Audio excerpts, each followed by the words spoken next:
So, good evening. Let's start with our motivation.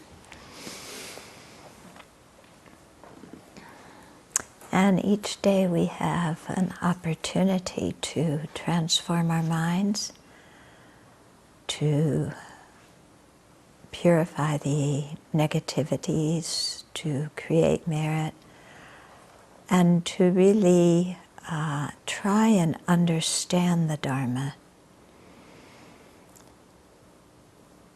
And so really appreciating each day we're alive to try and do this as best as we can. We may feel well, we may not feel well, doesn't matter. Still we can try and purify, accumulate merit, and understand the Dharma. And so let's do this with a kind heart, with a mind that really sees the long perspective and seeks the ultimate, final enlightenment for each and every sentient being. Okay, so on one hand we have a very long-term perspective, very broad, wide, universal mind, seeking enlightenment for the benefit of all beings. On the other hand, we have an appreciation for each day, each hour, each small action we can do to contribute to our enlightenment. So we hold the big view and the small view at the same time.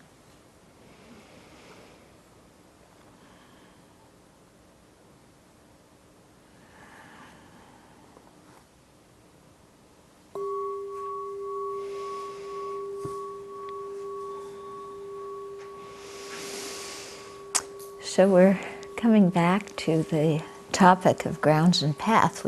We took a break from it with our winter retreat.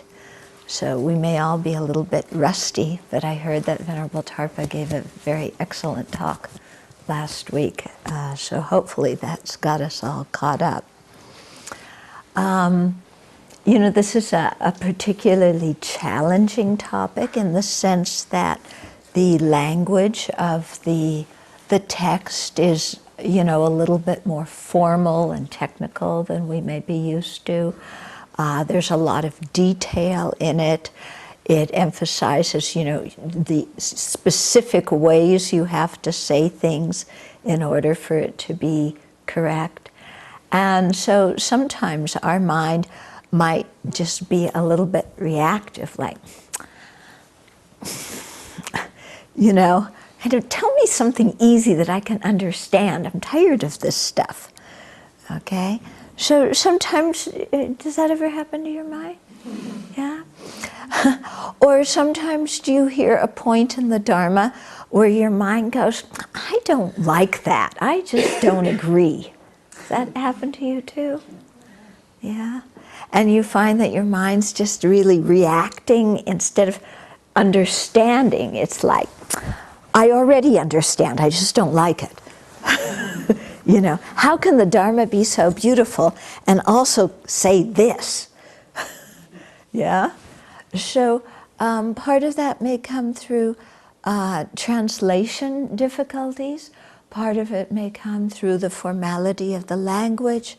Part of it may come because maybe we haven't completely understood what the text or what the teacher is saying. Yeah?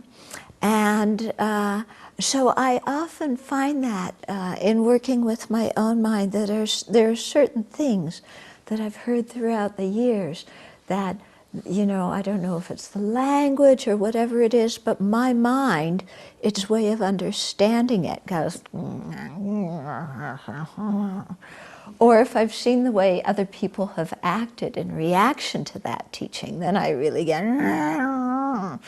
because I think, oh, they're acting so weird, and, does the Dharma really mean that? And if it means that, and I have to act like that, then I don't really want any part of it. Yeah, does that happen to you?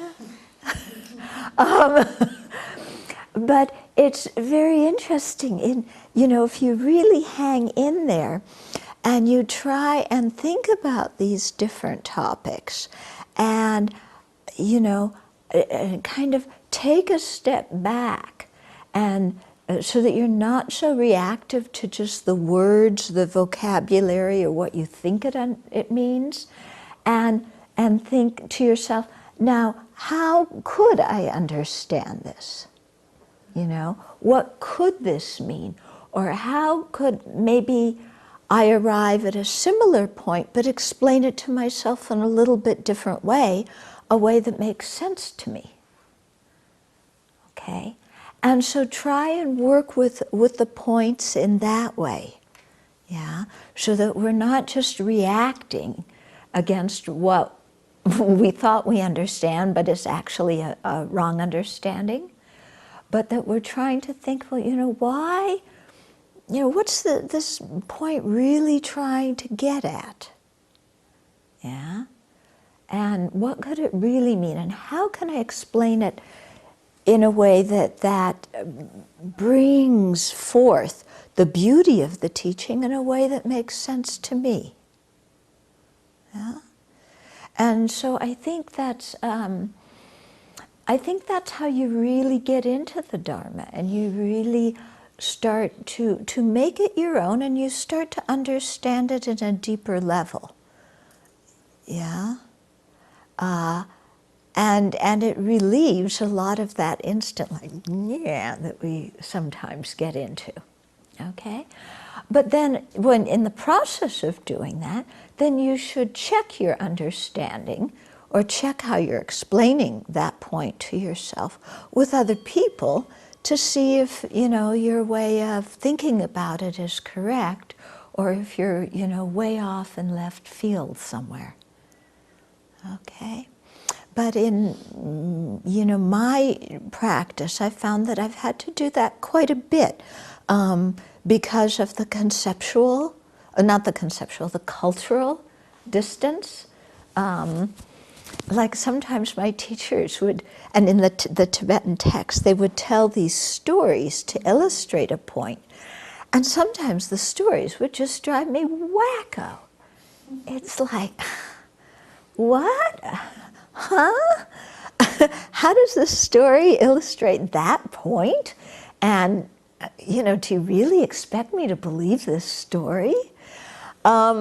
And then, being able to step back and think, well, what's the real point that the story's getting at? And what am I adding onto the story that doesn't need to be there? Yeah, and can I focus on the point that it's getting at instead of all my reaction to it? Okay. Do you want me to give you an example of how I did that?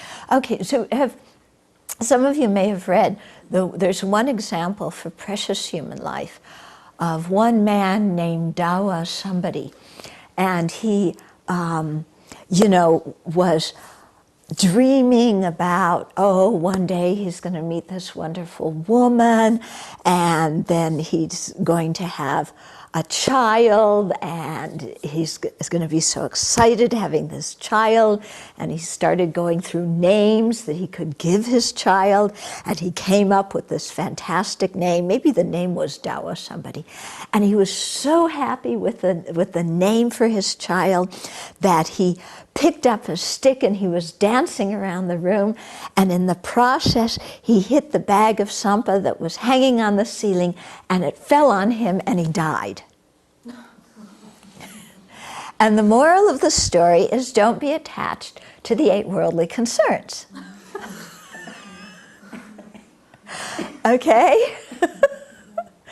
So, I don't know, somehow that story just didn't do it for me in terms of, helping me to understand, why not to be attached to the 8 worldly concerns. But, if I thought about it, well, and I put it into my culture, when I go off on some daydream, I'm going to do this and go here and meet this person and have that and this and that. Sometimes even it's a Dharma daydream, you know. Yeah, I'm going to do this retreat and study this text and go here, and my cave's going to look like this, and you know, and da-da-da-da-da. And that all of that is really quite stupid. You know, I mean, I don't think I'm going to get killed by the bag of samba dropping on my head. But there's certainly other ways here that we can get killed that they didn't have in old Tibet. Okay? And so, you know, to rewrite the story in my own language so that it makes sense, you know. Or there was the story about, what was it, the man in Tibet who had fish, and you know, they didn't have very many fish in Tibet, so when they got fish, it was like really a delicacy, and he got it, and he ate it, and he loved it, and it was so delicious, but he ate too much, and he got sick to his stomach, and he wanted to vomit, but he felt that it was so precious that he didn't want to vomit it, so he clamped his neck down. And what was the moral of that story? That was the one with the man with no legs with the wild donkey. Oh yeah, like the, yeah. I think it's all to illustrate precious human life in some way, you know. Yeah, and the guy who was riding the wild, he was riding a wild donkey, and he fell off, and he landed on, he fell off the cliff, and he landed on the wild donkey backwards as it was running. And he said, how many times will a legless man be able to ride a wild donkey? I might as well enjoy the ride or something. Yeah, something like that. Yeah, so, yeah. Okay, so we have to kind of rewrite these in ways. And actually there's one story that people really misinterpret and take to have a meaning that it doesn't have, which was, what was it, the guy who fell off the cliff, and there were crocodiles or something below, man-eating something below, and he grabbed the branch of something growing off the side of the cliff, and he was holding on to it for dear life, and there was one strawberry there, which was a delicacy, and he picked the strawberry and ate it and said, oh, how delicious, I'm really enjoying this. And many people interpret that to mean be in the present moment and enjoy whatever you have. That's not the meaning of the story. So many people interpret it that way. You know, enjoy every little sense pleasure you have, because it may be your last, because that's what that man was thinking. Maybe my last, how delicious. So people take it to mean that. Actually, it means the opposite. It's when you're there and the thing's about to break down and you're going to die, forget sense pleasure. It doesn't mean anything to you. Turn your mind to the Dharma, you know, and don't wait to have that strawberry on your deathbed, but turn your mind to the Dharma all the time. Okay? So we really have to make sure we understand these things properly. Okay? Anyway, that's a warm-up, something you can understand before we get into this topic that's very difficult. Yeah, but actually once you get used to the vocabulary of these texts, and if you make an effort to study your notes between 1 week and the next, and to read the text of the topic that we're going to cover in the next week, it becomes a whole lot easier to understand.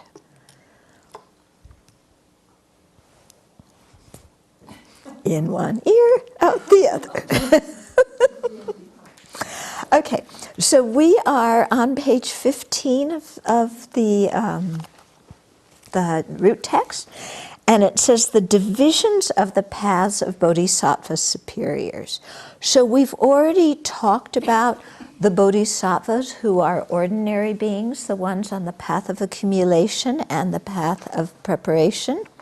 Okay, and so the ones on the path of accumulation, at the initial part of the path of accumulation, they have spontaneous bodhicitta, but it's not stable, and it could degenerate, whereas when they get to the second part of the path of accumulation, then it becomes very stable.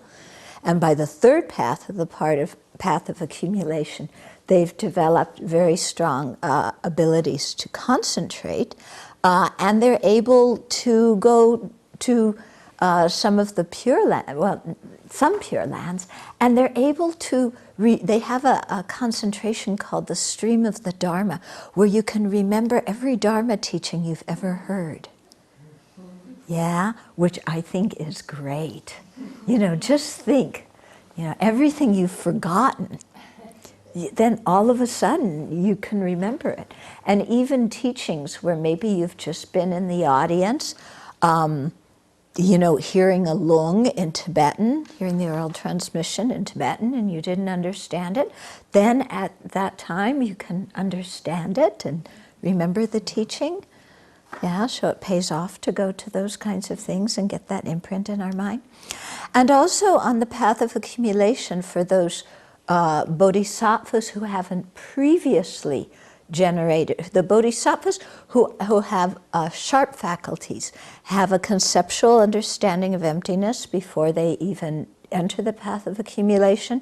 The ones of, you know, more modest faculties will get that correct inferential understanding on the path of accumulation.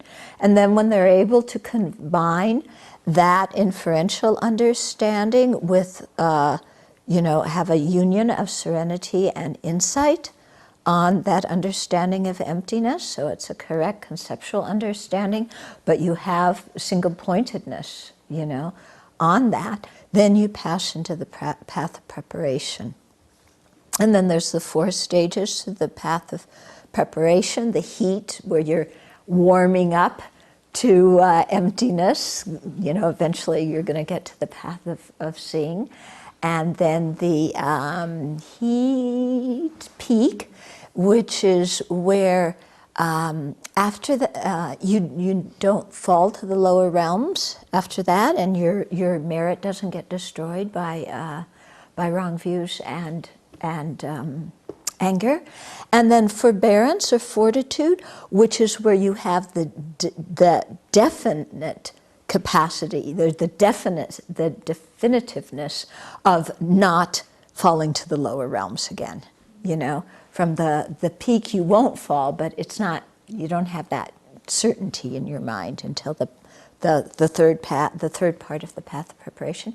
And then the fourth, this part of path of preparation, supreme mundane dharma. You've been meditating on emptiness and accumulating merit all during this. Then the supreme dharma is the time when you are meditating on emptiness with this unity of serenity and special insight, and you go from having a conceptual understanding to having a non-conceptual understanding. And so that first moment of your non-conceptual understanding is the uninterrupted path of the path of seeing, and the second, and then that goes again without break. So there's no break between the supreme mundane dharma and the uninterrupted path of the path of seeing, and then the liberated path of the seeing. That all occurs in one meditation session. And in the liberated path, then you have eradicated all of the acquired afflictions, those ones that you've gained through wrong philosophies and wrong psychologies.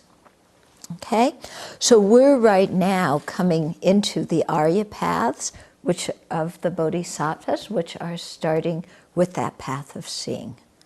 Okay, and we've already talked about the Arya paths of the hearers and the solitary realizers. Okay, so the text says there are 2. We were under the topic, the divisions of paths of Bodhisattva superior. So there are 2, the paths of seeing and the path of meditation. So the path of no more learning isn't of a Bodhisattva, an Arya Bodhisattva, because that's an Arya Buddha. Okay, so the Mahayana path of seeing, the definition is a Mahayana clear realizer of the truth. Here the truth means emptiness. Okay, when these are divided, there are the two, the exalted wisdom of meditative equipoise and the subsequent attainment of the Mahayana path of seeing. So this is just like we had with the hearer and solitary realizer path.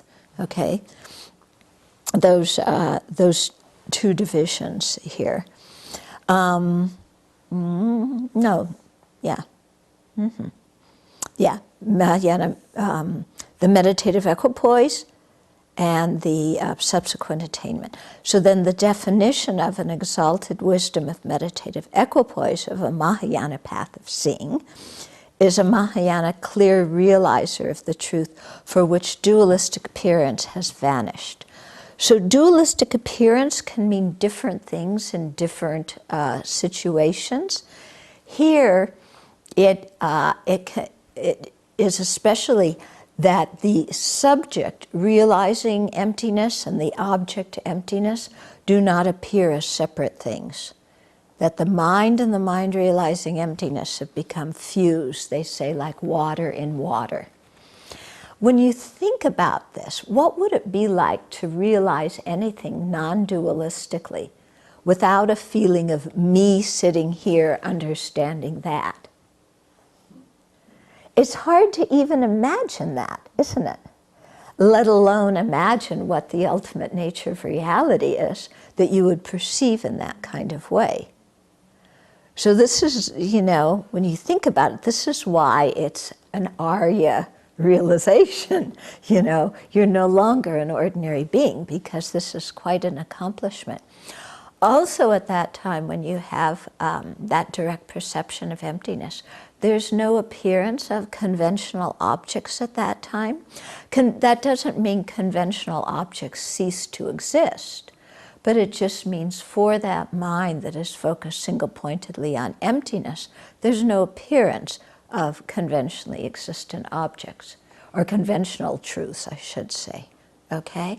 And that is because conventional truths to every mind except a Buddha's mind always have the appearance of true existence. So if this is a mind where you're non-dually understanding emptiness, then there's certainly not going to be any appearance of true existence. And so there's not going to be any appearance of conventional truths to that mind. But like I said, it doesn't mean that conventional truths don't exist. It just means that that mind doesn't perceive them.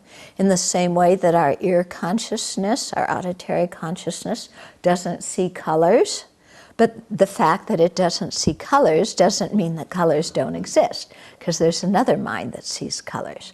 So similarly, conventional truths still exist, but they're not perceived by a bodhisattva, or a bodhisattva's meditative equipoise on emptiness. That's a direct realization. Okay? So it's quite an amazing kind of mind. It's like, now I've got it. You know, everything you've been working up to, trying to understand, you know, going through all these reasonings and, you know, creating so much merit and all this, and now finally, I've seen emptiness. This is what it's all about. Finally, I've got it. Yeah, so it's quite a major thing that happens at that time. Okay, so also with respect to exalted wisdoms of meditative equipoise of a Mahayana path of seeing, there are three. Okay, an uninterrupted path of the Mahayana path of seeing, liberated paths of a Mahayana path of seeing, and the exalted wisdoms of meditative equipoise of a Mahayana path of seeing, which are neither of these. Okay, so this is the same as we had before for the hearers. So the definition of an uninterrupted path of a Mahayana path of seeing is that which is, one, an exalted wisdom of meditative equipoise of a Mahayana path of seeing, and an actual antidote to the artificial conception of true existence. Okay? So that uninterrupted path that directly perceives emptiness, yeah, it's a direct meditative equipoise that's directly perceiving emptiness, and it is powerful enough to eradicate those acquired or artificial afflictions, okay? When here it says conception of true existence, some people translate conception. It's actually, I think, grasping gives us a much better idea of what's going on. Because with conception, we could think the thought of inherent existence, but it's not that. It's like some real inner deep, holding on to. So at this point, all the acquired afflictions, especially of the grasping at true existence, are in the process of being eliminated on the uninterrupted path. And when we're going to get to the liberated path in a minute, they have been eradicated on the liberated path. Okay? And remember, this happens in one meditation session. Yeah? Artificial here same as mistaken? No, artificial is the same as acquired. Okay. Sometimes people say acquired or intellectual conceptions or artificial. Okay? But it's those that we've learned through wrong philosophies. When uninterrupted paths of a Mahayana path of seeing are divided, there are the 8 forbearances, or the 8 fortitudes of a Mahayana path of seeing. These 8 also are synonymous with each other. Okay? Because remember when we went into it before that there's these the 8, you have 2 forbearances and 2 subsequent attainments for each of the 4 noble truths. One, the one regarding the object, one regarding the subject. So you have the 8 because the 4 noble truths. But all the forbearances, which are uninterrupted paths, all occur at the same time, and all the what do you call them? The second one, the liberated paths are all the subsequent, What? The knowledges, that's right, the knowledges. They are all the liberated paths, and they all occur at the same time. Don't they?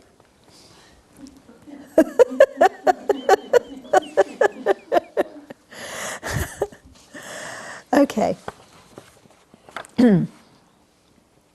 When liberated paths of, when the definition of a liberated path of a Mahayana path of seeing is that which is one, an exalted wisdom of meditative equipoise of a Mahayana path of seeing, and 2 is distinguished by having abandoned the acquired grasping at true existence.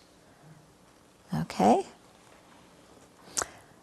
And then when the liberated paths of a Mahayana path of seeing are divided, there are the 8 knowledges of the Mahayana path of seeing. And these are also produced simultaneously. Okay, so you have one liberated path, which is all of the 8 forbearances, and one uninterrupted path, which is all of the 8 forbearances, and one liberated path, which is all of the 8 knowledges.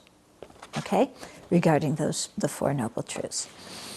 Exalted wisdoms of meditative equipoise of the Mahayana path of seeing, which are neither of these 2, are, for instance, the exalted wisdom of meditative equipoise of the Mahayana path of seeing of someone who has had prior realization of a fundamental vehicle foe destroyer. Okay, now this is one example. So we'll read this and then I'll explain. The reason for this is when a hearer or solitary realizer foe destroyer, so somebody who's already become an arhat and eliminated all the afflictive obscurations, okay, when they enter the Mahayana path, they have already abandoned the grasping of true existence while in the fundamental vehicle, because they're already arhats, so they've abandoned the grasping of true existence. Since, in order to abandon the obstructions to omniscience, which are the second level of obstacles, okay, or the obscurations to omniscience, they must accumulate the collection of merit for 2 countless eons initially at the times of the path of accumulation and path of preparation. this person trains chiefly in the collection of merit on the path of accumulation and preparation. Okay, which if you're an initial bodhisattva, somebody who hasn't gone through the fundamental vehicle before, you're still developing serenity and the correct understanding, correct inferential understanding on the path of Mahayana path of accumulation, and deepening your understanding. You still don't have the direct perception, But these arhats who've already eliminated the afflictive, they can't just enter on the path of seeing, because they don't have the merit. Because one of the special things that distinguishes bodhisattva practitioners, that is what enables them to attain Buddhahood, is this incredible accumulation of merit that they do. So these hearers have to start over on the Mahayana path of seeing and accumulate, one eon, one countless great eon of merit on the Mahayana path of accumulation, path of preparation, and another countless great eon of merit on the first 7 bhumis, on the path of seeing, okay? So in order to kind of catch up. So that's why it says that they really train chiefly in the collection of merit, because the wisdom part they have. What they do have to train with on the wisdom part is understanding emptiness from a variety of reasonings. That's something that a bodhisattva does from the beginning. But someone in the fundamental vehicle path doesn't have to do that. They just, like whichever line of reasoning makes most sense, they just stick with that because they're going for their own awakening. Whereas somebody on the bodhisattva path wants to understand all the different lines of reasonings, because they're going to have to be teaching sentient beings, and different sentient beings will find different lines of reasoning more helpful to them. Okay? So this is a really interesting thing of when you really want to benefit sentient beings, you learn all sorts of things that you might not learn otherwise, and you do all sorts of things that you might not like to do, or that are your favorite things to do, or that are necessary for you as an individual to get where you're going in your own liberation.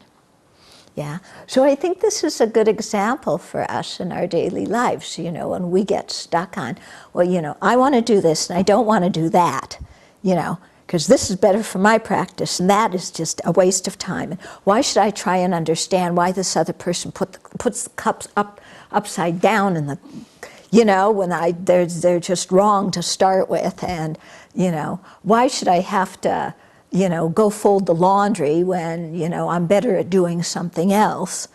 To really remember, if the bodhisattvas train in all these other things that they don't necessarily need to for their own liberation, then we have to develop that ability starting now to do all sorts of things that may not be our, desired favorite object of, thing to do right now. But if it's beneficial and it broadens the scope of our mind, then it's useful for us. Because definitely we'll have to do this as bodhisattvas. Okay? Where were we? Then, since they have already abandoned, this is talking about the arhats, since they have already abandoned the afflictive obscurations to omniscience, or the afflictive obscurations, which are the objects of abandonment over the 7 impure grounds. So the 7 impure grounds refer to the first 7 grounds. There are 10 grounds of a bodhisattva that happen between the path of seeing and path of accumulation. So the first 7 are called the impure, because for somebody who initially enters the bodhisattva path, they still have the afflictive obscurations at that point. So their minds aren't free, so those are called the impure grounds. And then the 8th, 9th, and 10th grounds are called the pure grounds because they no longer have the grasping at true existence in those grounds. Okay. Moreover, it is said that for the sake of empowering the collection of exalted wisdom and meditative equipoise, such a foe destroyer sets in one pointed equipoise on emptiness, but the verbal conventions of uninterrupted path and liberated path are not used for this meditative equipoise. Such a meditative equipoise is neither an uninterrupted path nor a liberated path. Okay, so even though you have this arhat, yeah, who's gone through path of accumulation, path of preparation. Now he's on path of seeing. He has a direct receiver of emptiness. You don't call that a path of an uninterrupted path because he's already abandoned those acquired afflictions. And it's not called a liberated path of the path of seeing because he's already done that. So that's why it's one of the paths of seeing that is neither. Okay. Another example of that would be times when the Bodhisattvas meditate on emptiness. This is the initial level Bodhisattvas. They meditate on emptiness, but they're just building up their understanding of emptiness. At the same time, they're creating merit, but their merit isn't yet to the point where it can go into the uninterrupted path of the path of meditation. Okay? So they have their uninterrupted path and liberated path at the beginning of the path of seeing. Yeah, they're still going to be practicing for a whole long time on the path of seeing before they get to the path of meditation. And so all those times when they're meditating on emptiness in meditative equipoise with direct realization, those are neither liberated paths nor uninterrupted paths nor liberated paths, but they are Mahayana paths of seeing, which are meditative equipoises on emptiness. Okay? So the uninterrupted and the liberated path only happen at the very beginning of the path of seeing. Right. Yeah. And the rest of the time they're using the tool of emptiness. Huh? And the rest of the time they're using the Well, they're still meditating on emptiness. And things to move into the next. yeah, well, they're accumulating the merit that's going to make their realization of emptiness strong enough so that they can go into the next path. But it's not like, okay, I got rid of those, the acquired obscurations, and now I'm not going to meditate on emptiness again until right before I go into the path of meditation. That doesn't make any sense. They really have to keep familiarizing their mind with emptiness again and again and again and again. And at the same time, in post-meditation time, create a lot of merit. Okay? Okay, second, the definition of an exalted wisdom of subsequent attainment of a Mahayana path of seeing is a Mahayana clear realizer of the truth which does not realize emptiness directly. Okay, so we had those initial two divisions of the Mahayana path of seeing, the meditative equipoise, and then the subsequent realizer. So now this is the subsequent realizer. Yeah, so under the meditative equipoise, we had the uninterrupted path, the liberated path, and the meditative equipoise that was neither.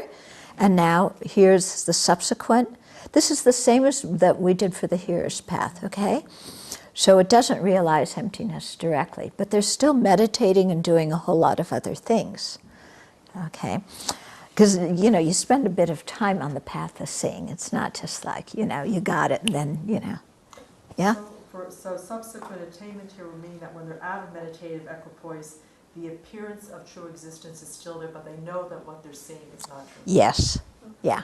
So they're still having the appearance of true existence, but they know that it's not true. Or they're doing some other kind of meditation at the same time, okay?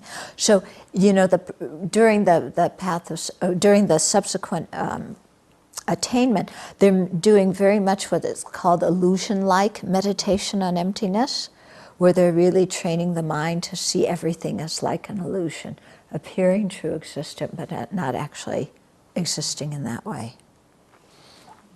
Okay? When an exalted wisdom is subsequent attainment of a Mahayana path of seeing, when they're divided, okay, there are two exalted wisdoms of subsequent attainment of Mahayana path of seeing, which abide as method types of realizers, and then those that abide as wisdom type of realizers. So in the subsequent attainment, you have two kinds, okay? Method realizers and wisdom realizers, okay? Or they're in the aspect of method realizers, the aspect of wisdom realizers. Okay, so the first, for the example of a method, something that is in the aspect of a method realizer, is the altruistic mind, the altruistic bodhicitta, which is a pure, unusual thought in the continuum of the first ground bodhisattva. Yeah. So this first ground bodhisattva, they still have bodhicitta, don't they? That's not going to be a meditative equipoise on emptiness. Yeah, but it's going to be this subsequent one on the method side, because bodhicitta is on the method side of the path. So when they do generosity, their mind of generosity, their mind of ethical conduct, their mind of practicing fortitude, all of those things are going to be on the method aspect of the subsequent attainment of the Mahayana path of seeing, because that's when they're accumulating so much wisdom that's going to be able to, get them to the path of meditation. And then the second is, for instance, it's an exalted wisdom in the continuum of, this Mahayana path of seeing bodhisattva, which directly realizes conventional truths. Okay, so it's in the aspect of wisdom, and it's directly realizing conventional truths, and it's knowing them as illusion-like. Okay, and so also you have, this bodhisattva is also going to meditate on dukkha, they're going to meditate on impermanence, they're going to meditate on the Four Noble Truths and on renunciation, and doing all these other kinds of meditations. And they're not the meditative equipoise on emptiness. They're going to fall into this category of subsequent attainment. And then depending upon whether they're on the method aspect of the path or the wisdom aspect of the path, they're going to be one or the other types of these subsequent attainments. Okay? You with me? Kinda? Yeah. It's really helpful if you go back and draw yourself a little schema. Make an outline of the whole thing and have a schema, and that's really very, very helpful. Now you could say, well, why don't you do it and pass it out? Because, in our school system, that's what the teacher does. And then, teacher does all the work, and then you pass it out to you, and then you memorize it. But the thing is, if you have to go through and go back and really make it yourself, you're going to learn it much better. Okay? So, try doing that.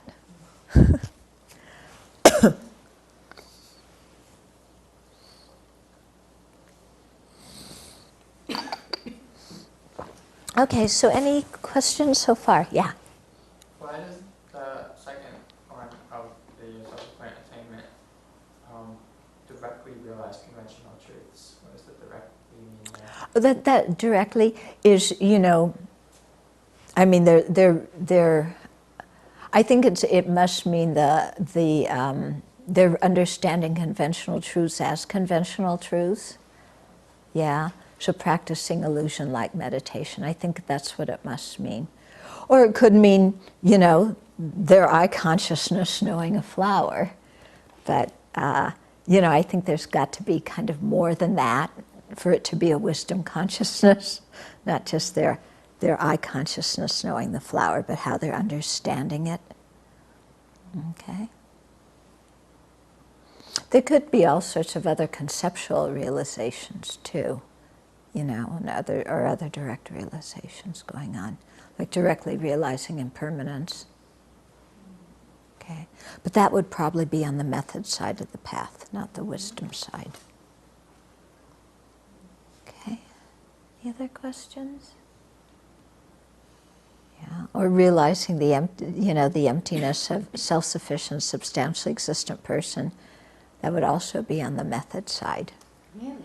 Yeah, isn't that interesting? Why? Because it's not understanding emptiness. It's only understanding the lack of a self-sufficient, substantially existent person. Yeah. So it's really emphasizing that to have meditative equipoise, that is really potent. It's got to be of the emptiness of inherent existence. It can't be of something lower. Yeah.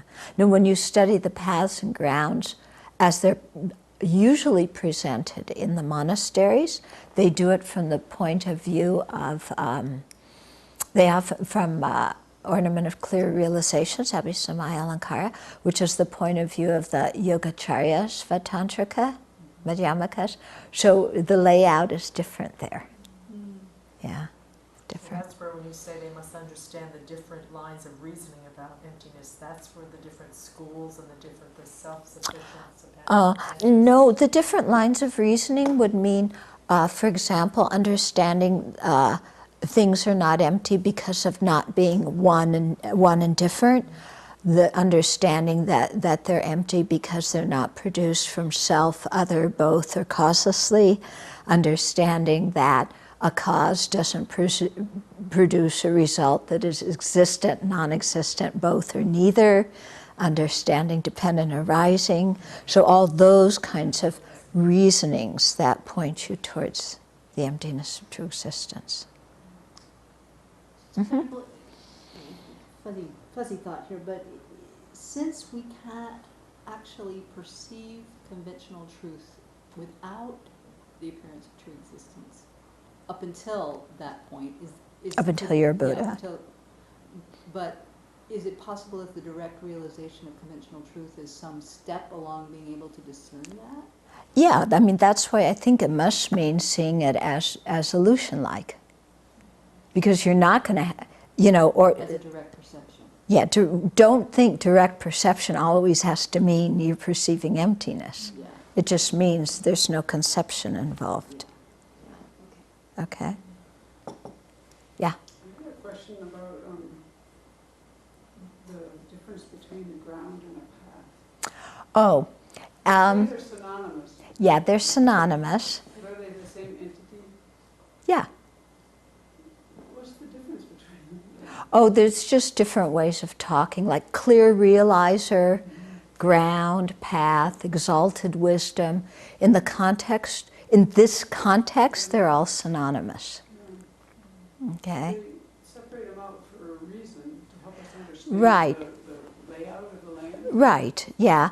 I mean, well, you have the 5 paths, and then, each path is separated one from the other. And then within the path of, the Mahayana path of seeing and meditation, you have the 10 grounds of a Bodhisattva. And that shows how a Bodhisattva develops, how an Arya Bodhisattva develops. Just as when we talked about the Hearer grounds, you had, the 8 enterers and abiders that show you how an Arya hearer develops until they reach arhatship. Then the 10 Bodhisattva bhumis show you how an Arya Bodhisattva develops. Yeah, I think that makes sense. It's kind of like a labeling scheme. Yeah. Based on the experiences. And it's a natural way to divide them based on Yeah. different realizations Yeah. that come. Yeah, and we'll get into this thing of that the 10 grounds, we already started on it, that the 10 grounds are differentiated by the special qualities that they have and the special kind of rebirth and their special ability to abandon certain afflictions and so on. So there's differences between the 10 grounds. Yeah. Okay. Anything else? Okay. Mahayana path of meditation. We are zooming. Yeah. Gee, we did the path of seeing and half an hour.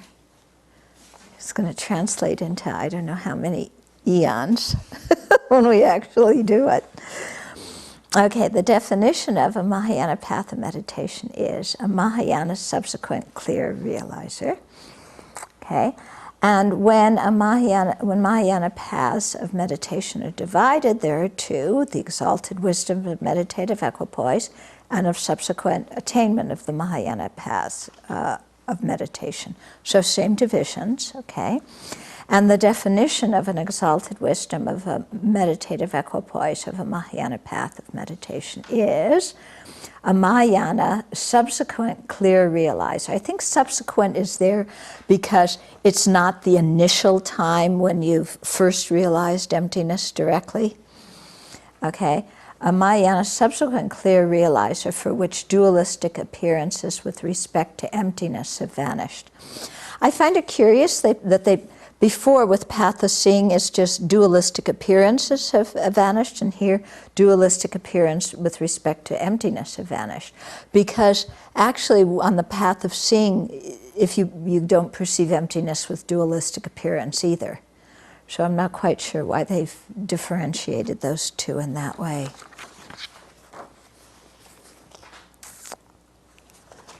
Okay. When these are divided, there are three, so here we have the same three, okay? Uninterrupted paths of the Mahayana paths of meditation, liberated paths of the Mahayana paths of meditation, and exalted wisdoms of meditative equipoise of Mahayana paths of meditation, which are neither of the two, so the same kind of thing. Now remember with the path of seeing, it was divided into the 8 forbearances and 8 knowledges. Here it's not. You know, and whereas in the path of seeing you are getting rid of the acquired afflictions, here in path of meditation it's the innate afflictions. Okay, so the definition of an uninterrupted path of a Mahayana path of meditation is that which is one, an exalted wisdom of meditative equipoise of a Mahayana path of meditation, and 2, it serves as an actual antidote to whichever of the 2 types of obscurations is its corresponding object of abandonment. Okay, so what's happening here? In path of seeing, we basically had one uninterrupted path and one liberated path because all the forbearances and the knowledges were condensed, okay? Here, we have in the paths of meditation more than one uninterrupted path and more than one liberated path because we're having the Bodhisattva bhumis in here, okay? So this uninterrupted path of a path of meditation is going to realize emptiness directly, okay? And it's going to serve as an actual antidote to some level of obscurations. So on the first 7 grounds, it's going to serve as an antidote to, here I'm talking about an initial bodhisattva, not somebody who's gone through the fundamental vehicle before. Here, with this bodhisattva, on the first 7 grounds, this uninterrupted path, the first 7 grounds and the lower uninterrupted path of the 8th grounds, what it's going to be getting rid of is afflictive obscurations. And then on the rest of the uninterrupted path, it's going to be getting rid of the cognitive obscurations. Okay, so remember the afflictive obscurations prevent liberation, and they consist of the afflictions and their seeds and the karma that causes rebirth and samsara. And then the cognitive obscurations are the latencies of the afflictions, especially the latencies of the grasping at true existence, and then the subtle appearance or subtle perception of the subtle dualistic appearance or perception. Okay? So on the first 8 uninterrupted paths, now the first 7 uninterrupted paths on the path of seeing, okay, which are the second through the seventh grounds plus the lower path of the eighth ground. There you're going to be eliminating the afflictive obscurations. And on the uninterrupted path of the upper part of the eighth bhumi and the ninth bhumi, and then the 2 uninterrupted paths on the 10th bhumi, you are going to be eliminating the cognitive obscurations. Yeah, path of meditation, okay? So this is a little bit confusing how you stretch out the bhumis and the uninterrupted paths, you know, here, because your first bodhisattva bhumi occurs on the path of seeing, okay? And then the second through the 10th bodhisattva bhumis, or grounds, occur on the path of meditation. Yeah. All the bodhisattva bhumis have one, you know, consist of one uninterrupted path, except the eighth bhumi, which has a lower and a higher uninterrupted path, and the 10th bhumi, which has a lower and a higher uninterrupted path. Okay? And all of your bodhisattva bhumis also have a liberated path. But again, you're on the 8th ground, you're going to have 2 liberated paths. Okay? On the 10th ground, you only have 1, because the result of the last uninterrupted path on the path of meditation, that liberated path is the path of no more seeing, which is no more learning. Yeah, no more seeing. No more learning, which is the Buddha's ground. So you have, on the 10th, you have 2 uninterrupted and 1 liberated. Yeah. And the 9th ground has? It has 1 of each. 1 of each. Yeah. And the 8th ground has 2 of each. Okay?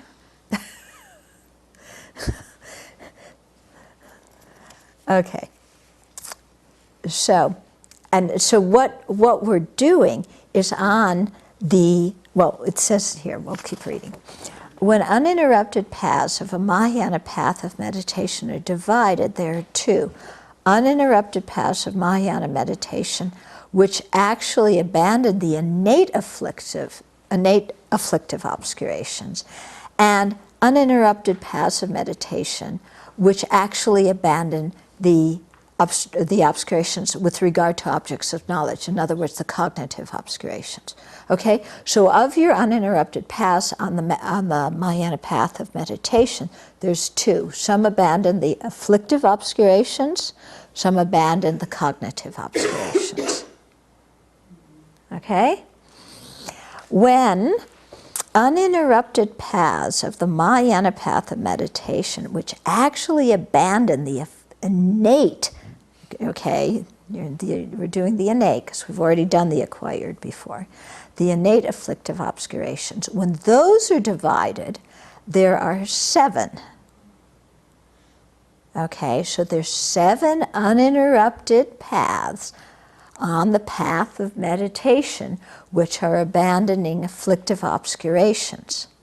Okay, so because 1, the 6 cycles of innate conceptions, this is getting, you know, we only have 3 minutes left. Why don't we stop here, okay? And take some time and read this before next week, and then next week we'll go through it, okay? Because we don't have time now to go through it. But it's also very helpful if you've read ahead. Yeah. During the preparation for that review, I found that looking at the charts in Jeffrey Hopkins' book made this so much easier, because this is all written like in a paragraph form. Right. My mind can't hold it. Right. So when you see it in a chart, it's like easy. Yes. Yes.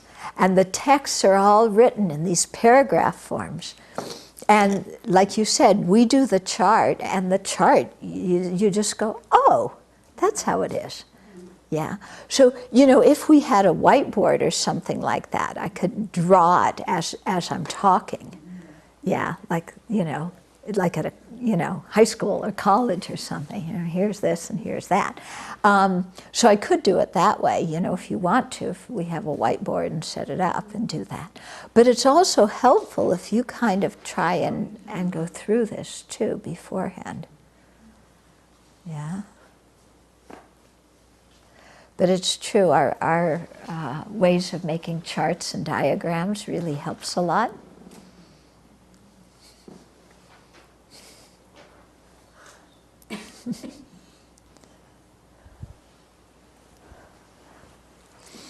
May the Spiritual teachers who meet me on the sacred path, and all spiritual friends who practice it, have long life. May I pacify completely all outer and inner hindrances. Grant such inspiration, I pray. May the lives of the venerable spiritual mentors be stable, and their virtuous actions spread in the 10 directions. May the light of Losong's teachings dispelling the darkness of the beings in the 3 worlds always increase. Guru Ratna Mandala Kaniyatayami. Due to this merit, may we soon attain the awakened state of Guru Buddha, that we may be able to liberate all sentient beings from their suffering. May the precious Bodhi mind, not yet born, arise and grow. May the born have no decline, but increase forevermore. In the snowy mountain pure land, you're the source of good and happiness. Powerful Tenzin Gyatso Chenrezig, may you stay until samsara ends. May the deeds of explaining and practicing the Dharma, done by groups supporting the teachings and their upholders, who spread the view of dependent arising and non-violent actions in the 10 directions, and especially at Sravasti Abbey in the West Floor.